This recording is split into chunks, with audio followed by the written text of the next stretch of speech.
మార్చి 30, 2018 నేను మా నాన్న తోటలోకి వెళ్ళామన్న. తోటలోకి వెళ్ళేసి గడ్డి కోసుకొని వస్తాను. గడ్డి కోసుకొని వస్తుంటే వీళ్ళు ముద్దాలంతా వచ్చి మా మీద బండితో గుద్దేసి మమ్మల్ని అటాక్ చేసినారు. అటాక్ చేస్తుంటే నేను పారిపోయినాడు. మా నాన్న అక్కడే ఇరుక్కుపోయినాడు. వాళ్ళు వెట్టుకోవడంతో అంత నరికి చంపేసి వెళ్ళిపోయిన తర్వాత మేము న్యాయ వ్యవస్థను ఆచరించినాం. పోలీస్ డిపార్ట్మెంట్ ఆచరించినాం. పోలీస్ డిపార్ట్మెంట్ మీకు న్యాయం జరుగుతుంది అనేసి సపోర్ట్ ఉంటే మేము న్యాయ వ్యవస్థకు వచ్చినాం. న్యాయ వ్యవస్థలో మేము 6 ఏళ్ళ నుంచి పోరాడుతున్నామన్నా. 6 ఏళ్ళ నుంచి పోరాడుతుంటే ఈ పొద్దు మాకు తగిన ప్రతిఫలం చిక్కింది. డిపార్ట్మెంట్ ఉంది, న్యాయ వ్యవస్థ ఉంది, మా లాయర్లు పీపీ గారు, senior lawyer Raghuram Reddy sir గారు ఉన్నారు. దానికి తోడు మా తోపుదుర్తి అన్న వాళ్ళు మాకు చాలా సపోర్ట్ ఇచ్చారు. నీకు ఏం జరిగినా మేము ఉంటాము, అట్లాంటి వాళ్ళు ఉండకూడదు సమాజంలో. వాళ్ళ వల్ల ఎన్నో కుటుంబాలు నాశనమైనాయి. అవి వాళ్ళు కేసులు పెట్టుకోవడం వల్ల వాళ్ళు ఇట్లా చేసుకుంటూ పోతూనే ఉన్నారు. ఈరోజు నువ్వు పెట్టినావు, నువ్వు పోరాడు, నీ పోరాటానికి మేము తోడుగా ఉంటామని చెప్పినారన్న. చెప్తే డిపార్ట్మెంట్ అంతా మాకు తోడుగా ఉంది. మేము ఆ తోడులో ఈరోజు విజయం సాధించి మా నాన్న ఆత్మకు శాంతి చేకూర్చినామన్న. 2018లో మా అన్న హత్యకు గావించబడ్డారు. అది అందరికీ తెలిసిన విషయమే. కానీ అప్పటి నుంచి ఇప్పుడు ఈ ముద్దాయిలు చాలా అరాచకాలు, చాలా మర్డర్ కేసులు అంట, కిడ్నాప్ కేసులు, అత్యాచార కేసులు అన్నీ ఉన్నాయి వారి మీద. కానీ వారు మీద ఎవరు కేసు పెట్టడానికి కూడా కొంతమంది భయపడేవారు. కానీ ఈ కేసు మా అన్న జరిగినాక మేము ధైర్యం చేశాము. కేసు పెట్టినాక కూడా మాకు ఎన్నో బెదిరింపు కాల్స్ బెదిరించేవాళ్ళు. మేము ఇంతమందిని చెప్పినా మీరేం చేస్తారు అనేవి కూడా వచ్చాయి. కానీ డిపార్ట్మెంట్ మేము కూడా ఒకసారి పంకవలసి వచ్చింది. మాది మద్దతు కుటుంబం కాబట్టి. కానీ పోలీస్ డిపార్ట్మెంటు మేమున్నాము, మీకు ఎంతవరకు అయినా కూడా మేము హామీ ఇస్తాము అని చెప్పేసి పోలీస్ డిపార్ట్మెంట్కి అయితే చాలా రుణపడి ఉంటాము. వారు ఇచ్చిన ప్రోత్సాహంతోనే మళ్ళీ అలాగే కేసు నడిపించడానికి వచ్చినప్పుడు పీపీ సార్ గారు కూడా నువ్వేం భయపడద్దు, న్యాయం గెలుస్తుంది, నీ తరఫున మేము ఉంటాము అని చెప్పారు. దాని దగ్గరగా పీపీ సారును మాకు senior most Raghuram Reddy sir గారు వచ్చారు. దాని తర్వాత నరేందర్ రెడ్డి సార్ అని ఒక పీపీ లాయర్ ఉన్నారు. వారు కూడా ప్రోత్సహించారు. అందులో మెయిన్ బలం ఏమంటే మాకు డిపార్ట్మెంట్ ఇచ్చిండే ప్రోబలంతోనే మేము ఈ కేసు ఇంతవరకు నడిపించాము. పోలీస్ డిపార్ట్మెంట్కి రుణపడి ఉంటాము. అలాగే మాకు తోపుదర్తి కుటుంబం కూడా అండగా నిలిచింది.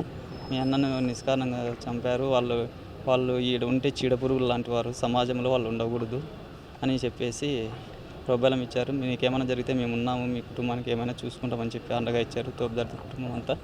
కానీ వారు ఇచ్చిన మాట ప్రకారమే డిపార్ట్మెంటు అండతోనూ, న్యాయ వ్యవస్థ కోర్టు న్యాయస్థానంతోనూ ఆ ప్రబలంతో మేము ఇంతవరకు గెలిచాము. ఈ పొద్దు 6 years అబోవ్ అవుతుంది మా అన్న చనిపోయి. ఇంతవరకు మా అన్నకు ఆత్మశాంతి కలిగిందో లేదో నాకు తెలియదు, కానీ ఈరోజు అయితే ఖచ్చితంగా ఆత్మశాంతి కలిగి ఉంటుందని భావిస్తున్నాను. అందరికీ కృతజ్ఞతలు.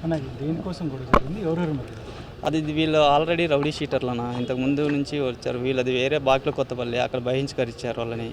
ఆడ ఇవే కేసులు ఉంటే వాళ్ళు ఆ ఊర్లో బహిష్కరించింటే మా ఊర్లో వచ్చి ఉన్నారు. మెయిన్ మా అన్న పీర్ల పండుగలో ఏదో చిన్న గొడవ జరిగింది.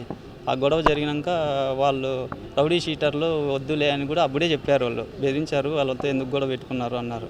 కానీ అందరినీ కొట్టుకుంటూ పోయి అన్ని అరాచకాలు చేస్తుంటే ఎవరో ఒకరు ఎన్నికి తిరగలని చెప్పేసి మా అన్న తిరిగారు. దాన్ని భయభ్రాంతులకి గురి చేసి ఊర్లో అంతా ఇంక మాకు పేరు పోతుందని చెప్పే దాంతో మేము చెప్పి చేశారు వారు. అది రాజా అయిన 6 months బిలోనే అనుకున్నట్లే చేసి చంపేశారు. కానీ వీళ్ళు ఉండడం వల్ల మా ఊర్లో కూడా కొంతమంది చాలా సఫర్ అయ్యారు. కానీ వీళ్ళతో పోరాడడానికి మా గ్రామ ప్రజలు కూడా అందరూ భయంతో ఫస్ట్ రాలేకపోయారు. కానీ నేను పోరాటంలోకి గ్రామ ప్రజలు చాలా సహకరించారు. అంటే ప్రత్యక్షంగా కొంతమంది చేశారు, పరోక్షంగా కొంతమంది సపోర్ట్ ఇచ్చారు. దాని ఆ మనోబలంతోనే చూద్దాము, ఇంక ఇంతమంది బాధపడుతున్నారు, ఒకవేళ నా మాదిరి మా అన్న ఫ్యామిలీ మాదిరి మా ఫ్యామిలీ మాదిరి కాకూడదనే ఉద్దేశంతోనే వీళ్ళు సమాజానికి చీడపురుగు లాంటి వారు అని చెప్పేసి పోరాడినాను. దాని తగ్గట్టుగా డిపార్ట్మెంటు న్యాయ వ్యవస్థతో సపోర్ట్ ఇచ్చారు. దాంతో గట్టిగా పోరాడినాను. అందువల్ల తోపుదర్తి కుటుంబానికి కూడా అండగా చెప్పుకుంటున్నాను. ఎంతమంది చనిపోయారు? ఇప్పుడు శిక్ష ఎంతమంది? అప్పుడు మా అన్న ఒక్కడే చనిపోయాడు. మా అన్న కొడుకు కూడా ఇద్దరే తోటకు నుంచి వస్తుంటే ప్రత్యక్ష సాక్షి కూడా ఎవరు కాదు. తండ్రిని కన్న కొడుకు ముందర చంపుతుంటే ఎలా ఉంటుందంటే వాళ్ళ ఎంత నీచానికి తోడుకుంటారో మీరే ఆలోచించండి. ఇప్పుడు వేరే తప్పించుకొని వచ్చాడు కాబట్టి సరిపోయింది. కళ్ళ ముందరే కన్న తండ్రిని చంపుతుంటే ఎలా ఉంటారో, వాళ్ళు ఎంత రాతిగా ఉండగలిగారో, ఎంత రాక్షసులు మీరే ఆలోచించండి. దానికోసమే ఇట్లా కాకూడదు, ఇంకా వేరే వాళ్ళ కుటుంబానికి అన్యాయం జరగకూడదు అని చెప్పేసి పోరాటం చేశాను. ఈరోజు నమ్ముకున్న దానికి న్యాయం జరిగింది. శిక్ష మొత్తం దీంట్లో 12 మంది ఉన్నారు. మొత్తము 12 మందిలో ఇంకా జూనియర్లు ఉన్నారు. జూనియర్లు 2 ఉన్నారు. వాళ్ళు కూడా పాల్గొన్నారు దీంట్లో. వాళ్ళకు కూడా శిక్ష పడినప్పుడు ఇంకా మనకు మనశ్శాంతి ఉంటుంది. వాళ్ళు కూడా వారేను చేసినది అయితే మొదటి ముద్దాయిల్లో జూనియర్లో కూడా 2 ఉన్నారు. వాళ్ళకి జూనియర్ కోర్టు వేరే కాబట్టి అది దీంట్లో లేదు. దీంట్లో 10 మంది ముద్దాయిలు ఉంటే 10 మందిలో 7 మందికి శిక్ష పడింది. For more videos like this, subscribe Big TV channel.